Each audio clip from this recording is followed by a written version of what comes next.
How to transfer a copy of your information on Facebook. Hi guys, in this video I will show you how to transfer a copy of your information on your Facebook. It's so easy and quick, so let's start. First thing, go to your Facebook app. Click on those three lines up there, click on the setting icon beside the search icon, and here scroll down and you're gonna find your transfer a copy of your information. Just wait for a second and click on next to transfer a copy of your information you have created and shared on Facebook to another service. Click on next and just now choose where you want to transfer this copy of the destination that you want, Google photo or whatever you want, or just click on it and this is it.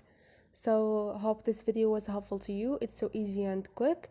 If you like the video, don't forget to subscribe and like.